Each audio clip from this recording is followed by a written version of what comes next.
Carolina Villano explota en el Senado y Ana Lilia Rivera la deja en ridículo con una clase de Derecho y Justicia Social.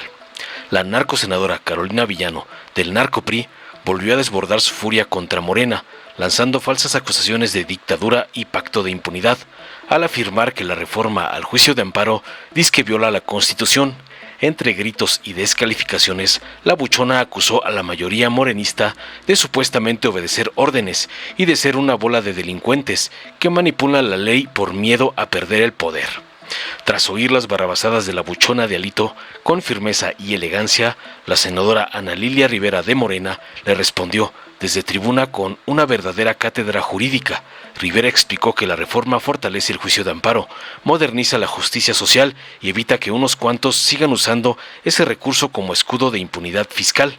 No se debilita el amparo, dijo, se perfecciona para garantizar justicia social y el bien común.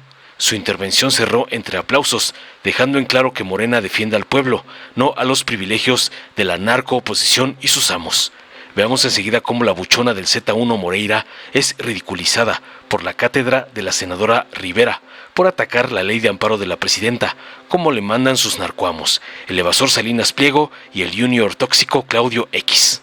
Con su permiso, presidenta, es verdaderamente increíble que el senador ladrón se preste a esta violación flagrante a la Constitución.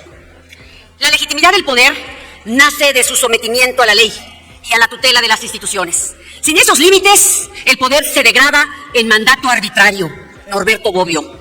Quiero decirles, compañeras y compañeros, que ya nada nos sorprende de ustedes. Es increíble hasta dónde han llegado por esa ambición de poder, pero sobre todo por el miedo de protegerse, porque son una bola de delincuentes, porque hay un pacto de impunidad que ustedes tienen. Por eso han torcido la ley, para protegerse. Por eso se han apropiado de los tribunales, porque tienen miedo.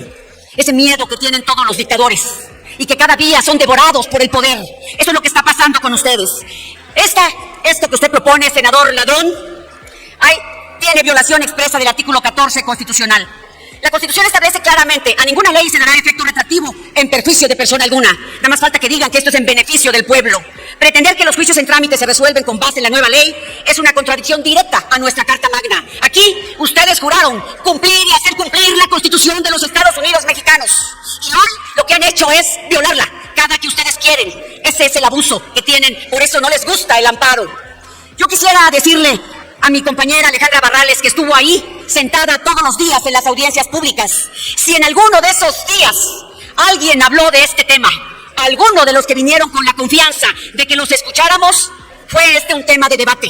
No, este es un tema del ministro Saldívar, pobre de la presidenta, con esos asesores. La verdad es que es increíble hasta dónde la están llevando.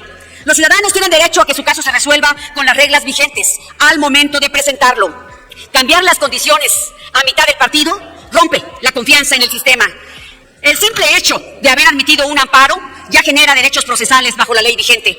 Cambiar esas reglas en curso despoja a los justiciables de garantías procesales que ya les correspondían. Si el Congreso aprueba una ley con efectos retroactivos, los ciudadanos no sabrán nunca bajo qué reglas litigan. Las actuales pueden cambiar de golpe. Eso abre la puerta a abusos y a que los juicios sean reconfigurados según conveniencia del gobierno en turno. La Convención Americana sobre los Derechos Humanos exige que los estados otorguen recursos efectivos y acceso a su defensa. Una aplicación retroactiva vacía de contenido ese derecho porque invalida o reduce amparos ya promovidos. Comunidades que ya acreditaron interés legítimo bajo criterios actuales podrían ser desechadas con los nuevos requisitos. Contribuyentes que ya obtuvieron suspensión con fianzas accesibles podrían perderla porque ahora se exigía depósito, se va a exigir ahora un depósito total en el Banco de Bienestar o carta de crédito. Hasta ese grado hemos llegado. Litigios ambientales en trámite quedarían sin defensa, porque la reforma elimina la posibilidad de alegar daños futuros.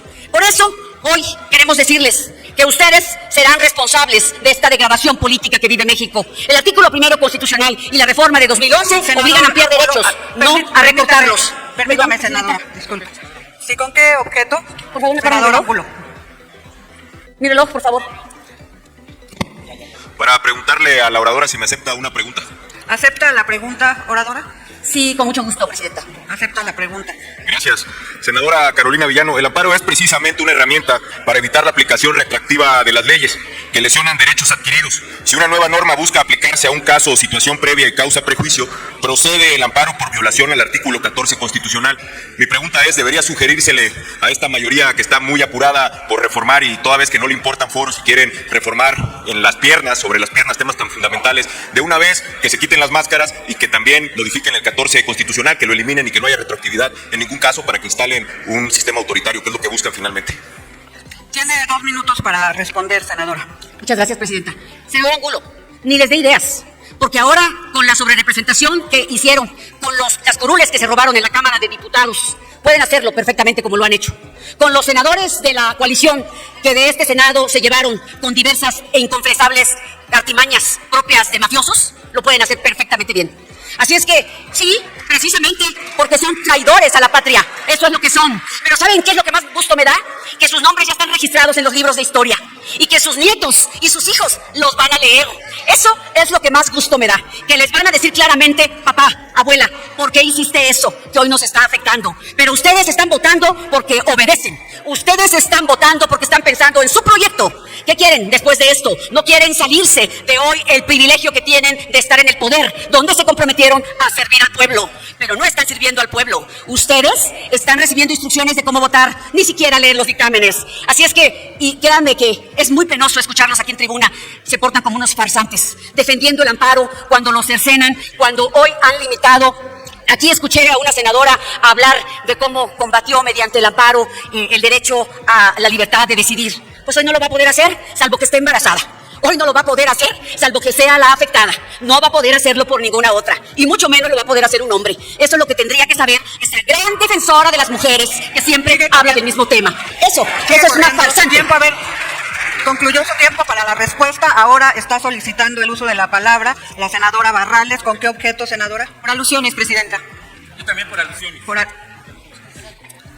Una vez que se concluya, se podrá dar la palabra para alusiones personales, tanto para el senador Manuel Huerta como para la senadora Barrales. Concluya, por favor, senadora. Sí, Presidenta. Ejidos, municipios y pequeños productores que tienen amparos en trámite contra deudas fiscales o proyectos de despojo quedarán desprotegidos. Senadora, el campo sería... Ahora, un momento, por favor. El campo sería de los más golpeados. Ejidos y comunidades ya en juicio podrían ver anuladas sus sentencias. El PRI no puede convalidar una reforma que mata los juicios en trámite. No se trata de una diferencia técnica, sino de una violación flagrante a la Constitución. Pero además, esto no lo ensayaron en Campeche, porque ahí está el ensayo de la perfecta dictadura. Gracias, Presidenta. Con permiso de la mesa, honorable Asamblea, pero sobre todo hoy me dirijo al pueblo de México. Hoy el Senado de la República vuelve a erigirse como el gran poder, representante de los intereses nacionales, progresista y transformador. Lo que discutiremos y votaremos el día de hoy tiene una enorme trascendencia. Se trata de fortalecer el juicio de amparo, piedra angular de nuestro sistema jurídico, con más de un siglo de historia como instrumento por excelencia de la tutela de las libertades y de los derechos fundamentales de las mexicanas y los mexicanos. Narra Emilio Rabasa, en su clásica obra La Constitución y la Dictadura, que cuando la Constitución de 1857 dio por primera vez el nacimiento de lo que fue el juicio de amparo, la norma fundamental tuvo una gran acogida popular, pues los derechos dejaron de percibirse como algo lejano, porque el amparo era la prueba de su realidad y de su fuerza. Ese juicio de amparo, orgullo del ingenio nacional y fuente de inspiración para instrumentos internacionales y extranjeros, lamentablemente quedó rezagado en las últimas décadas en el panorama comparado. Ello ocurrió no solo por el anacronismo o las deficiencias técnicas de su contenido normativo, sino también, y de manera mucho más grave, por su manipulación con fines ajenos a su esencia, que lo convirtieron en un escudo de impunidad frente a graves afectaciones al interés nacional. Durante décadas observamos cómo esta noble figura se desnaturalizó y se utilizó para dilatar la justicia, para obstaculizar políticas públicas o incluso para blindar intereses económicos de unos cuantos en perjuicio de la mayoría. Eso no es justicia, eso es su distorsión. Ante esta realidad, la iniciativa presentada por la Presidenta de la República, la doctora Claudia Sheinbaum Pardo, representa un esfuerzo honesto, decidido, valiente y progresista para devolver al amparo su sentido más profundo. Con responsabilidad histórica y con profunda ética y moral, el grupo parlamentario de Morena votará a favor, porque en esencia la reforma puede resumirse en 5 palabras que guían su espíritu: certeza, eficacia, modernización, celeridad, pero sobre todo bien común. El grupo parlamentario de Morena votará a favor porque se precisan los alcances del interés legítimo, asegurando su eficacia como mecanismo para la protección de colectividades e intereses difusos, y otorga la certeza jurídica tanto a juzgadores como a justiciables, de acuerdo con el reconocimiento jurisprudencial que se ha consolidado en los últimos años. Votaremos a favor porque se establecen reglas más claras para la suspensión. Se preserva su naturaleza protectora de derechos, pero se excluyen supuestos específicos en los que debe prevalecer el interés social y el orden público. A través de nuevos supuestos acotados y precisos se asegura un equilibrio entre la tutela particular y el interés general. Se fortalece la capacidad del Estado para cumplir con sus compromisos internacionales y se evitan abusos que durante años vaciaron de sentido la suspensión. Votaremos a favor porque la reforma también fortalece la justicia digital, permitiendo que en una era de conexiones las y los ciudadanos tengan acceso más ágil, cercano y menos costoso a la justicia. No se trata solo de incorporar tecnología, sino de dignificar la impartición de justicia y de romper las barreras geográficas y sociales que han limitado históricamente el acceso al amparo. Votaremos a favor porque otro aspecto medular es la celeridad procesal. Se establecen plazos razonables y claros que no existían, lo que evitará que los juicios de amparo se vuelvan interminables. Con ello se responde a una de las principales exigencias ciudadanas, bajo un principio universal que siempre debe recordarse: justicia tardía es justicia denegada. Vamos a votar a favor porque en materia fiscal y administrativa la reforma cierra la puerta a prácticas dilatorias que durante años impidieron la recaudación de recursos indispensables para que el Estado cumpla su función social. Porque no puede haber justicia social si no hay justicia fiscal. ¿Cuánto daño le hacen a la nación quienes, teniendo obligaciones firmes con el erario, se escudan deshonestamente en recursos interminables que desvirtúan la verdadera tutela judicial? Senadoras y senadores, el amparo nació como un mecanismo de defensa frente al poder. Hoy, en esta nueva etapa de la vida pública nacional de México, tenemos la oportunidad de perfeccionarlo para que siga siendo un instrumento de libertad, para que siga siendo un instrumento de igualdad, pero sobre todo para que sea un instrumento de justicia social. Lo hacemos con certeza de que los derechos no pueden existir en abstracto, requieren instituciones eficaces para que lo hagan realidad. Y concluyo recordando lo que dijo el filósofo Norberto Bobbio: el problema grave en nuestro tiempo no es el reconocimiento de los derechos humanos ni su fundamentación, sino la garantía real. La cuarta transformación hoy tiene claro: con esta reforma no se debilita el juicio de amparo, sino que lo encausa para volver a ser, como lo narró Rabasa, en una muestra viva de la realidad y de la fuerza del derecho. ¡Que viva el Estado de Derecho en México y que viva la fortaleza del Estado mexicano! Es cuanto. Dale en me gusta, suscríbete, activa la campanita y compártelo para que más gente lo vea.